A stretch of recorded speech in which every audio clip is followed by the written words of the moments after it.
আসসালামু আলাইকুম। Welcome back to cooking with Shahanaz. দেখে বুঝতেই পারছেন আয়োজন দেখে, সো আমি বানিয়েছি বিরিয়ানি। অনেকে স্পেশালি যারা নতুন রাঁধুনি, ব্যাচেলার বা ছাত্রী বাইরে থাকেন, বিরিয়ানি খেতে ইচ্ছে করে, বাইরে গিয়ে খায়, ওনারা হয়তো বুঝতেই পারেন না যে আসলে এত সহজে বাসাতেই এত পারফেক্ট বিরিয়ানি তৈরি করা যায়। তো আজকে আমি সঠিক মাপসহ সেভাবে বিরিয়ানি করে দেখাবো, কিভাবে আপনারা নিজেরাই বাসায় তৈরি করে খেতে পারবেন এই বিরিয়ানিটি। একেবারে পানির মতন সহজ।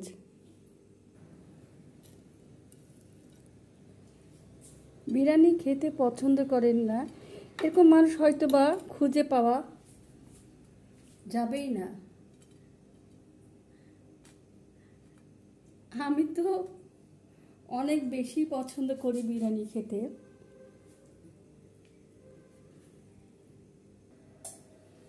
এই যে দেখুন, ঝরঝরে বিয়ের বাড়ির মতন খুব সুন্দর হয়ে গেল আমার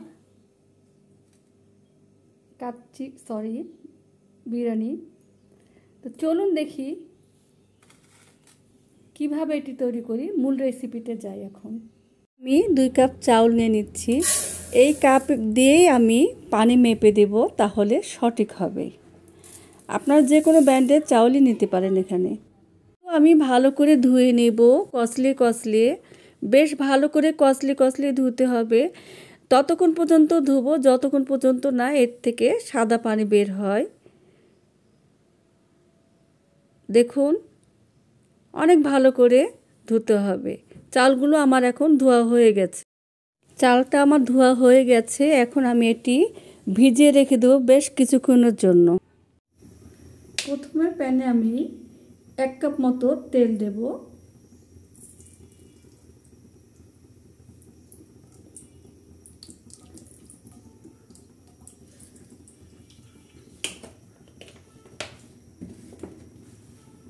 তেলটা গরম হয়ে গেলে দারুচিনি,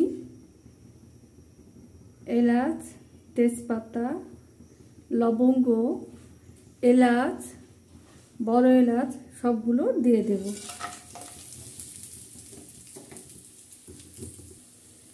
এরপর পেঁয়াজ দিয়ে দেব।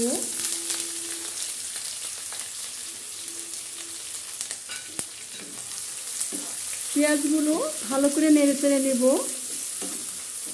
একেবারে ভেজে ফেলবো না, বেরেস্তার মতন, মোটামুটি গোল্ডেন ব্রাউন হওয়ার আগে এটি হয়ে যাবে আর কি।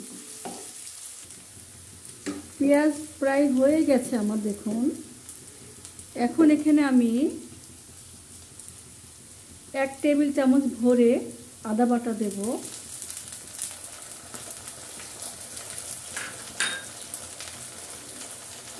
রসুন বাটা দেব 1 টেবিল চামচ। এবার নাড়াচাড়া করে দেব। লবণ দেব স্বাদ মতো। প্রথমে কম দেব, পরে লাগলে আরও দেব।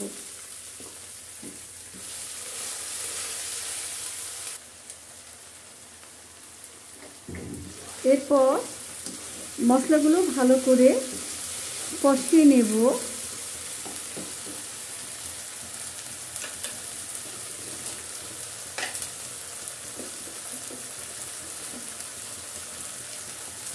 মরিচ দেব স্বাদ মতো, যে যেরকম ঝাল খেতে পছন্দ করেন সেরকম মরিচ দেবেন।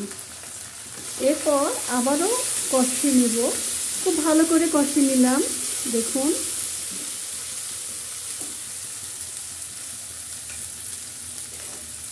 এখন আমি টক দই দেব। টক দইটা আমার নিজের করা বাড়ির। 1 কাপ মতন টক দই দেব।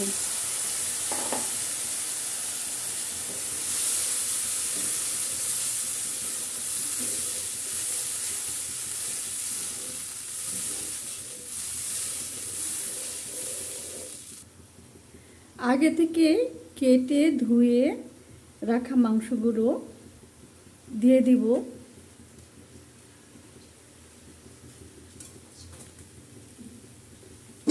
আমি হাফ কেজি বিফ নিয়েছি, অর্থাৎ গরুর মাংস নিয়েছি। আর বিরিয়ানির মশলাটা আমি পরে দিব, প্রথমে দিলে কালো হয়ে যায়, এই জন্য আমি বিরিয়ানির মশলাটা পরে দেব। ঢাকনা দিয়ে দেই, সিদ্ধ হতে থাকুক। এদিকে মাংসটি হতে থাক, সিদ্ধ হোক। আমি এখন পোলাওটা রেডি করে নেই। আমি এই কাপে 2 কাপ চাউল দিয়েছিলাম পোলাওয়ে, তো আমি এই কাপ দিয়েই পানি মেপে দিব এখন 4 কাপ।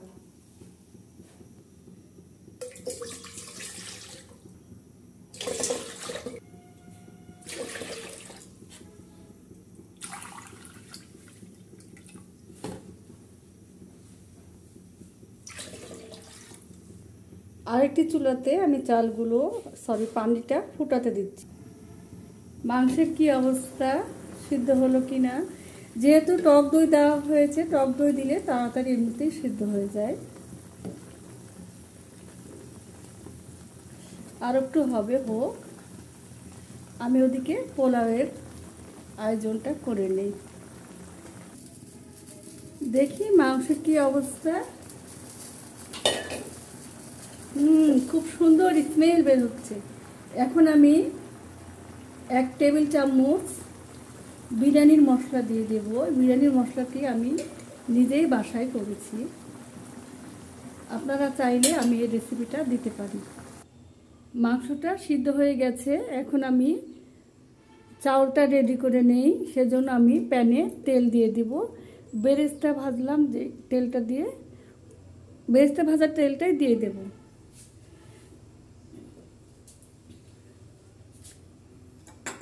সাথে 1 চামচ ঘি দেব ফ্লেভারের জন্য।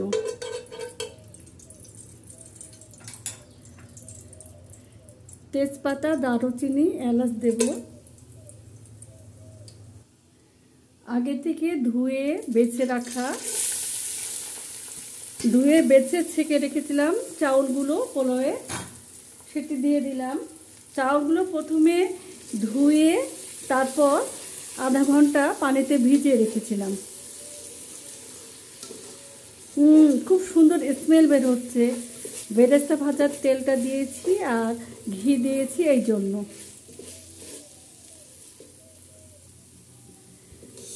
এখানে আমি পুরোটা ঘি দেইনি, অর্ধেক ঘি আর অর্ধেক সয়াবিন তেল দিয়েছি। আপনারা চাইলে পুরোটা ঘি দিতে পারেন বা পুরোটাই তেল দিতে পারেন। তো ঘি দিলে একটু ঘিয়ের ফ্লেভারটা ভালো আসে, ভালো লাগে, এই জন্য ঘিটা দিলে ভালো হয়।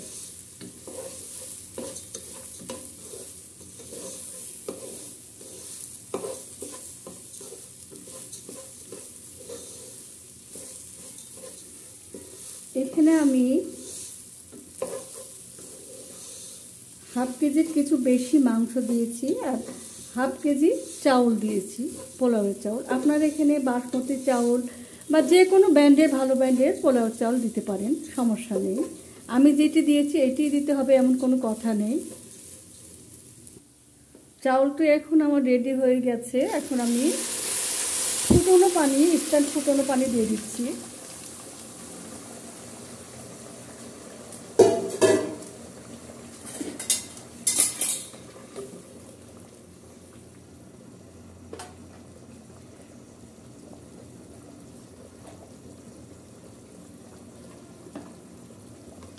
সামান্য আদা বাটা, খুব সামান্য রসুন বাটা। যেহেতু মাংসের মধ্যে যথেষ্ট পরিমাণে মশলা দেওয়া আছে, কিছু কাঁচামরিচ দেব ফ্লেভারের জন্য। কিছুক্ষণ ঢেকে রাখবো। এ পর্যায়ে আমি সামান্য লবণ দেব, যেহেতু লবণ আগে থেকে দেওয়া আছে, যদি লাগে তাহলে পরে আবার দেব। এখন আগে থেকে রান্না করে মাংস রাখা সে মাংসগুলো দিয়ে দেব। দেখুন,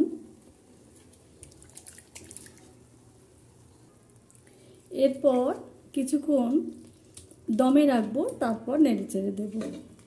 কিছুক্ষণ ঢাকনা দিয়ে রেখে দেই। এই পর্যায়ে আমি কিন্তু একেবারে লোতে রেখেছি তাপমাত্রা। দেখি বিরিয়ানির কি অবস্থা। ওয়াও, কি যে সুন্দর স্মেল বের হচ্ছে। হয়তোবা আপনারা এটা অনুভব করতে পারছেন না, চমৎকার স্মেল বের হচ্ছে। এখন আমি বাকি মরিচগুলো রেখেছিলাম, সে মরিচগুলো দিয়ে দেব।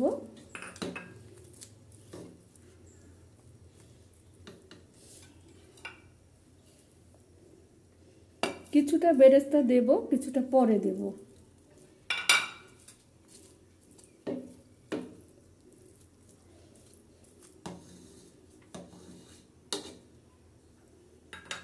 আর কিছুটা কেওড়া জল দেব।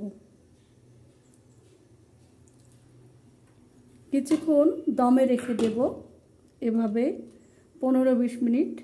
15-20 মিনিট পর ফিরে আসছি। দেখি কি অবস্থা। ওয়াও, খুব সুন্দর হয়ে গেছে আমার বিরিয়ানিটা। দেখুন, চমৎকার ঝরঝরে আর খুব সুন্দর স্মেল বের হচ্ছে। তো আশা করি আজকের রেসিপিটা আপনাদের অনেক অনেক ভালো লাগবে। অবশ্যই আপনারা বাসায় তৈরি করে খাবেন। আর ভালো লাগলে একটি লাইক, কমেন্ট, শেয়ার করতে ভুলবেন না।